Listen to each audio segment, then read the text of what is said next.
Marion, just talk to us a little bit about how the fight went. You had her up against the cage in round 2, right at the end. Were you surprised that she was able to withhold some of those strikes? She did have a really strong guard. I was a little bit surprised with the knees she held up. I didn't want to give her too much space because she has, a really short reach and those hooks could come around really quickly. So she was throwing some uppers. So I kind of tried to smother her and keep her smothered and overwhelm her. So that's where I wanted to end it. Obviously, she was able to withstand the storm and lasted the third round, but I really wanted to finish it a little bit quicker. Do you notice how hurt she was? You hit her with a knee to the middle and she looked very hurt. No, I didn't. I didn't notice anything. I don't notice if my opponent's hurt or not. I just notice when the ref stops the match. It's not my job to notice how hurt she is. It's my job to hurt her. Do you think that the ref should have stopped the fight a little bit quicker? Like I was watching, saying you're in mount, catching her with a lot of strikes, and I thought it was probably stopped a little bit too late. She did have a really strong guard and she was taking a lot of powerful strikes, but I think he was giving her an opportunity to try and fight back or try to get out of the guard. So I think he stopped it at about the right time.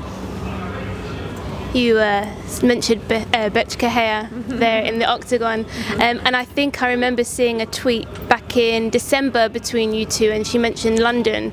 Would that be somewhere that you would like to maybe to face her? You're going to fly me out to London? Yeah, let's go. Wherever she wants to fight. I do remember back last year in February we had mentioned it, but she said she wouldn't be ready till March and she ended up fighting someone else. So this has been going on for some time. It's kind of just me patronizing her a little bit to draw her out. Would you be ready? Obviously we have an event. I'm always ready. I'm always ready. I take maybe 3-4 days max off, and that's not really off. I'll probably go running in the morning, but that's it. I will always be ready. And how have you found your time here in Belfast? Well, I got here a little late. My first flight was delayed, which made me miss the next flight. So I got here a day late, which was it was a little bit in my head. My coaches kind of talked me out of it, but it was one day short of getting acclimated to the time here. I found myself taking naps. I felt like an old person taking naps all the time. So I just kind of had to get acclimated really quickly, but I've had a great time here in Ireland. It's freaking cold out here. Why didn't somebody tell me that I would need a parka and some gloves and apple bottom jeans? Okay. Okay.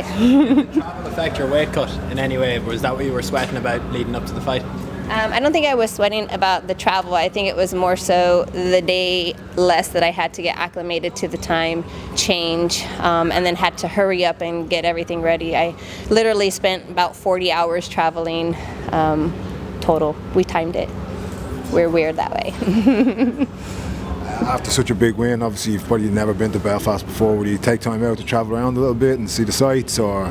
That is the plan. I do want to see a castle, so someone needs to point me in the right direction to where I can go take pictures of this beautiful country. It is green here, and it rains, and then it's the sun, and then it rains again. So I want to see something very unique out here.